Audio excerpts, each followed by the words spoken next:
shit, he better. He better take me serious, but I don't think so. I think they training. I think they're training as hard as they can. Um, I think they putting a little, trying to put a little mastermind squad together to coach for this fight. And it's gonna be a good fight. I'm gonna tell you like this: we're preparing for the best Gervonta Davis that's gonna be, that everyone's ever seen. That's what we're preparing for. We're not preparing for a guy who might not be focused. We're not preparing for a guy who might be lazy or anything like that. We're preparing for the best version of him. Everything was fine until it wasn't. The rematch between Gervonta, Tank Davis and Lamont Roach was already one of the most heated fights on the 2025 boxing calendar. But what went down backstage at the official press conference in New York took things to another level. Tank didn't just lose his temper, he nearly lost control. Security had to step in, voices clashed, and chairs were close to flying. The whole atmosphere instantly shifted. Let's break it all down. Every time, think about what I've been through, think about what I lost. Go in there and get my man. Your biggest fear is losing. How do you bottle that feeling up right before you step into the ring? It was supposed to be a routine event. Mics, spotlights, media questions, trash talk, and a few face-to-face moments for the cameras. Just the usual press conference build-up.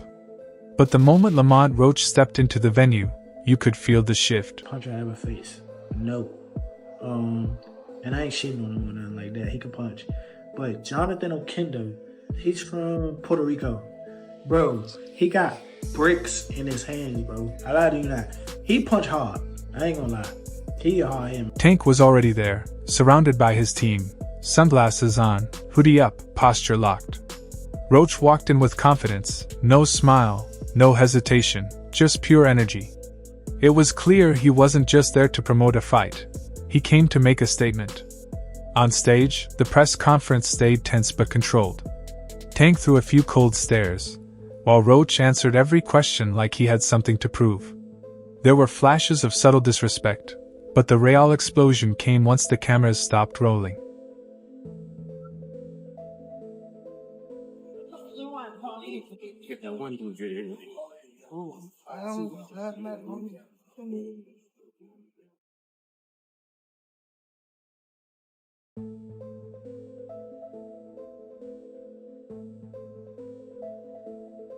Multiple sources say things spiraled the moment Tank and Roach crossed paths behind the curtains. No cameras, no officials, just two fighters with months of unresolved tension and no filter.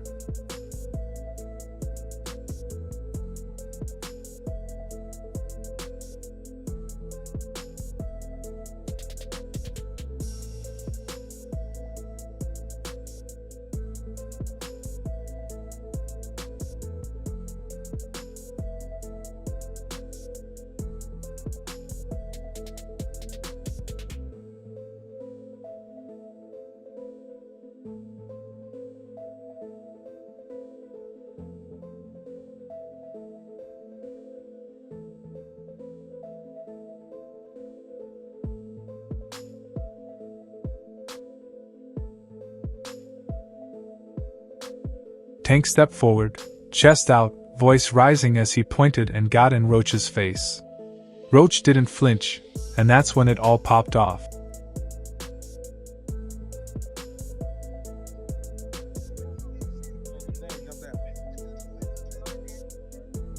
Security rushed in from both sides as tension peaked, and shouts echoed through the hallway. Roach's trainer jumped in, Tank's crew tried to hold him back, and the fighters were inches apart, barking, pacing, boiling over. It stopped just short of turning physical, but barely. Now, the rematch isn't just personal, it's dangerous. This contract is signed for an immediate rematch in the case of a draw or if I win. So I'm already contractually signed to a rematch. It's on him. I hope we can get it done because I want to show the world again that this isn't new. Tank has always been emotional, always fought with a chip on his shoulder. But this time, it feels deeper. Lamont, it was like, he was there, but he wasn't like there for, like when you watch all the other fights, you can see like, his eyes just look different. When he walked into the ring with Lamont, it was just like, yeah, it's cool. Yeah, because you heard in the press conferences, he was just saying, he was just real irritated. He didn't really seem like He just felt like, I think he just trained just to get by. I think he trained to just do 12 rounds. You know what I mean? The Tink that I know, the kid that you punch him in the face, he go crazy. Yeah. You know what I mean? Or if I'm down on the scorecards, I'm gonna go out and go get it. I didn't see it that fight. And I understand it too. When us as fighters, when you get to a certain point in life, sometimes you just don't want to do it. The first fight with Lamont Roach, the one that ended in a controversial draw, left a mark on Tank's reputation.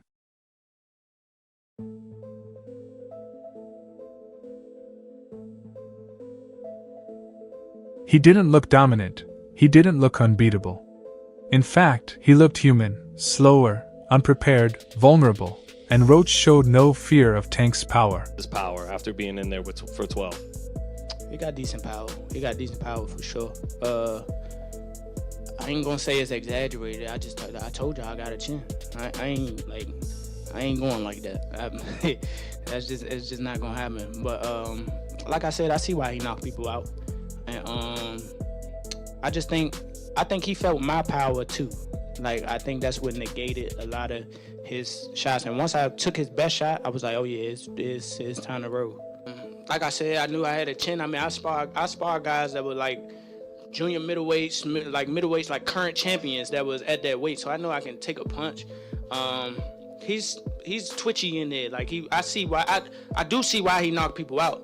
I mean, like, being up close and personal, obviously I seen it on the TV like that, but I understand why he knocked people out. I'm not going to tell y'all. That 9th round moment where Roach dropped Tank to a knee, only for the ref to call it a slip instead of a knockdown, sparked outrage. Many believe that if it had been ruled correctly, Roach would have walked away with the win. Did that, so I know the got in his eye, but they should have countered it. They would have countered it, would have went to Lamont Roach. What I didn't like about Tank, he was gassing up Lamont Roach way too much, and he was already talking about like retiring. He seemed a little distracted in the fight. That wasn't the same Gervonta Davis we're really used to seeing. It just lets you know how corrupt like these governing bodies are, bro. If that dude took a knee, not only did he take a knee, he's like, hold on real quick. Let me get this out of my eye. How is that not a point? Like, you know, funny thing, bro, that's why I cut my braids off. I had braids and I had the same thing. I went through the same when I fought Andre. That was burning my eyes, so I cut that off. Tank walked away undefeated, but just barely. Roach, on the other hand, walked away as the people's champ. So when Roach started talking post-fight, calling Tank overrated, questioning his focus, and hinting that he was ducking the rematch, Tank didn't forget. He just waited for his moment to erupt, and that moment came backstage. Let's be real, though, Lamont Roach has been leveling up. He's sharper, hungrier, and arguably in the best shape of his career. After that first fight, the spotlight started following him instead of Tank. Oh, nice double left hook by Roach to the body and then to the head. Right there it is. Oof. And Davis just got backed up with a counter right from Roach. That's a big moment in Load with the left. Oh, and that right, but Davis took off some of the steam of the punch, but still, Roach leading with right. He took a knee. He took a knee. What is he doing? He forgot his... Nice combination from Roach. Rest of you. Oh, another right hand, another right left by Roach. Nice combination. Got just over around 11 as well. Maybe him getting popped. Davis fighting on even terms here in the 11th. Both of them have landed. Has to keep doing that. Roach said the familiarity, knows his weaknesses. It's one thing to say it. The decision is a majority draw. Fans respect him now, analysts call him one of the biggest threats at 135, and fighters are taking him seriously. Meanwhile, Tank's been all over the place. Legal troubles, media chaos, talks of early retirement, even strange exhibition plans with Jake Paul. He's been chasing the bag, no doubt, but at the same time, he's been losing control. Tank Davis, Lamont Roach. I think we need to start with that one. Yeah. What transpired in that fight was astounding, because you have to remember Tank Davis was a 16-1 favorite going into this fight. Lamont Roach while a WBA champion was moving up from 130 pounds and no one thought he had a chance. And the general demeanor of Tank Davis going into this fight was like, hey man, I'm kind of done with this. I got 3 fights left. I'm going to be done by the end of 2025. I don't really like this sport anymore. Kids, don't do. And that's the difference. Roach is laser focused on boxing, while Tank is juggling fights, lawsuits, and distractions. When they meet again in August, Roach will be coming to win. Tank has to prove he still cares. Matches that you fought. 0. What do you have to do to create enough separation where this don't happen again? Whew, it's a good question. It's going to be based on my training camp. I have to push myself a little harder if that didn't get me the win. And I have room. I definitely have room. I'm not going to lie, I have room. You believe you fought the best Gervonta, or do you think he got some more gears? 100% full fact. I think he might have some more gears, but I fought the best Gervonta that night.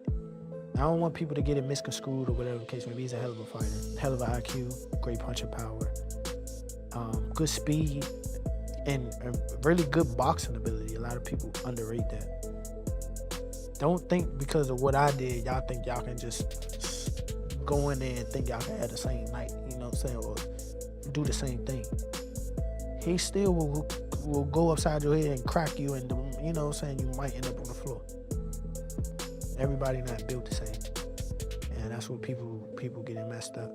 He did a whole lot of things that was good in that fight, a whole lot. And I'm telling you right now, if he wasn't as good of a fighter as he was, that would have been, you know what I'm saying? I would have steamrolled him. Don't get that misconstrued. He's still the guy he is. It's just he ran into a guy that's on the same level. Here's where it gets wild. Floyd Mayweather, the man who once mentored Tank, turned him into a PPV star, and built Mayweather Promotions around him, is now training Lamont Roach. That's right, Floyd's in Roach's corner now, giving him advice, working mitts, studying tape.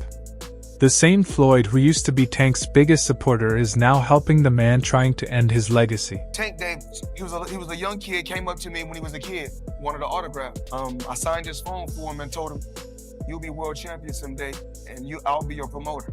Years later, he was working with some people from our team, because our team is huge.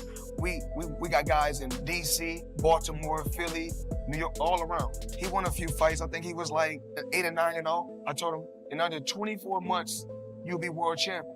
Made the right moves, put him in the right position. He's a multi-millionaire now.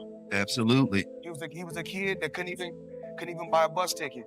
Now he's a multi-millionaire. You can't script drama like this. Tank and Floyd have been beefing for years. Their fallout was loud, public, and ugly. Tank accused Floyd of holding him back, while Floyd blasted Tank's professionalism. And now, it looks like Floyd is playing chess. Well, he was like, I gotta do that. A lot of people don't know that what Floyd do. He said. So you feel like it was a sub, like he was subbing you, like, oh, like he was going at me. He was going at me, and I knew for sure he was going at me. That's why I went at him. There's no reason for me to go at Floyd. Yeah, that's what I was thinking. Cause I feel like y'all got, I would say love and hate, but it's been like the last interview you showed them love. This week it was whatever. But is that sometimes like, you know, is it just like big bro, little bro seeing things different, or what is it to you? No, Floyd don't never. He felt as though I'm at that point where as though I passed him. And I'm doing it at a young age. Wait, like when Floyd was 29, you'll see, bro. Yeah. That deal that I'm talking about. Yeah. Oh, that's a part of the deal. He don't know about that yet. But that's bigger than his deal. Damn. Wow. And I'm just releasing it. Exclusive. That's exclusive. Bigger than Floyd deal. Yeah. Tank don't cap, nigga. That's a lot of bread. You'll see. It's gonna come. If Roach beats Tank, especially with Floyd in his camp, it won't just be a win, it'll be checkmate. The passing of the torch. The ultimate. I told you so. And that's what Tank's really angry about. Really in there, man. I thought I won. I thought I did enough to get the victory over a spectacular fighter. I told y'all from the beginning, man, that I got the skills to pay the bills. I've been telling y'all that. And I'm just glad I got to show it, honestly. I'm glad I got to show it. I appreciate, like I said before, I appreciate True Boxing Media. Some guys that didn't count me out. So that's just how I feel, man. I think I won. And, I can't wait to do it again. I can't wait to dance again. This isn't just another title defense for Gervonta Davis. It's redemption or ruin. Lose this fight, And it's not just a belt he's giving up. It's the illusion of invincibility, the whole. Tank is unbeatable. Narrative shattered. Future mega fights put in jeopardy. Legacy shaken. Bad dude. See, what I like about Tank is Tank brings something different. You know, back in the days, everybody had something. Muhammad Ali was a mover boxer, George was a puncher, Ernest Shavers was a puncher. Everybody had something they brought to the table. Larry Holmes had a jab. Mike Weaver had overhand right. You know what I'm saying? Everybody has something. That division now is full, and Tank having to be the knockout guy of the division. He the one with the main knockout power. Garcia has it too, but Tank got that real knockout power that, like, if Tank hit one of them clean, usually they gonna have a problem. So it's like, I like Tank. Every now and then, I think when he knows he can beat somebody, he probably don't lock in as hard, but I think when they bring challenges, he locks in. Yeah, he fights to the level of his competition. Yes, He was doing that a lot. and he gotta be careful of that. 2 fights ago, he was really doing that. You feel me? So you gotta be careful of that, because if you come in and think somebody is not at your level and you underestimate them, it can get you beat. So I just don't think, I think you gotta be careful of. Other than that, Tank is a really... But win, and win convincingly. And he silences the critics, puts Roach behind him, reclaims his spot, and resets the hype. The problem is, Roach has no intention of losing. He knows how close the first fight was. He knows the crowd was behind him. He's studied Tank's habits, footwork, and gaps. And now he's got Floyd backing him. This isn't just a rematch. It's a full-blown power shift waiting to happen. He's not been in the ring with. I'm the total package, and honestly, sometimes I think he doubts himself. But I'm a competitor, and I feel like I'm the best. So I'm assured. When he talks about you not bringing your family, what goes through your mind when you hear him say that? I ain't worried. After the Roach chaos, even Shakur Stevenson chimed in, and not just as a spectator. Shakur flat out said Tank shouldn't even bother stepping in the ring with Roach again after what just went down. You think one coming up with I Tank hope he and don't Roach? fight Lamont, actually. Like, I hope he don't get in the ring with him again. Because at the end of the day, if he lose, it's just gonna look bad on the fight with me. So it's gonna look like somebody else already did it. I You want Tank to knock you out, yo? I ain't even gonna lie to you. I heard him say, like, yo, I want to fight Tank, and that's nice, but why do you want Tank to knock you out so bad? Like, Look, that sound good. That sound real good, but she's too little. Too little. I promise you. But here's the twist. Shakur isn't just looking out for Tank, he's making a move of his own. Word is, Shakur's already in talks to line up a fight with Roach himself. Stevenson said that if you can't get the rematch, he has a championship fight waiting for you. What do you think about that? That's why I love him. Genuine speaking, man, that's what I want to do. I want to fight the best fights. Like I said, hopefully we can get the rematch. If not, hopefully I can, well, more than likely we can get in there with Shakur because, we already talked. And it's all about showing who's the best. It's all about good competition. And that's what I'm on. I'm in here trying to prove that I'm the best. It's a strategic move. If Tank skips the rematch and Shakur steps in to beat Roach, the entire narrative flips. Suddenly, it's Shakur beat the guy who beat Tank. And just like that, he claims top dog status without ever having to face Tank directly again. It's genius, dodging the risk while keeping the reward. And if that happens, the Tank versus Shakur beef might not even need a fight to settle. It could just fade away with Shakur standing on top. In the middle of that and Shakur, because you good with Shakur, you good with Tank. How did it feel being in the middle of that war? Shakur and Tank knew each other since kids, but they really wasn't like friends like that. And then when we really helped Tank for the Pedraza fight, he was like, he took us damn, these young boys sparring me for free.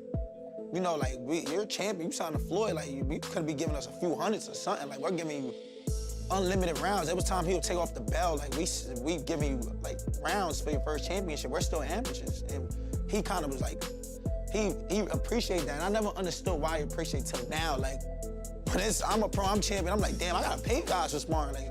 For free, So it's Tank on the spar, we'll be in the gym, but we've done spar Tank at 2, 3 in the morning, helping him get ready for the Pedraza, you know what I'm saying? So how did that feel though? You in the middle of that, they beefing with each other. And... It was it got weird, because I always knew these two dudes is gonna be it. From 2017, when they spar, I'm these two dudes is I know they're small, I know the skill set, I know the generational talent around, I'm witnessing. And we was in Houston one time. This was before Shakur even moved down to Houston, and I got them to chop it up. I told him, Shakur, pull up on us. We bowling like Tank here, like, y'all come chop it up. They chopped it up. We kicked it for like a few days. Everything was cool then. Shit got sour again. It's like, to me, I look at it like this, like, I don't care for y'all beef. Like, at the end of the day, we all come from nothing. We all come from making no money. We blessed to be in this position. So to me, it's like, man, y'all fight, may the best man win, and I don't care. As long as none of y'all hurt. Frank Martin, on the other hand, sees it differently. He believes the only reason Tank struggled against Roach the first time was because of their shared past. Tank had beaten Roach back in their amateur days, and that one planted a false sense of confidence. He walked into the first pro fight thinking history would repeat itself, that he could run through Roach just like before. But Roach wasn't that same fighter anymore. He evolved, leveled up, and pushed Tank to the edge. Now, with the rematch locked in, Frank thinks Tank finally understands what's in front of him. No more underestimating, no more playing it safe. This time, he's coming to dominate. That's all from today's video. If you enjoyed it, remember to leave a like, subscribe, and ring that bell icon so you never miss our upcoming videos. And don't forget to share your thoughts in the comments section. Stay tuned, we'll catch you in the next one.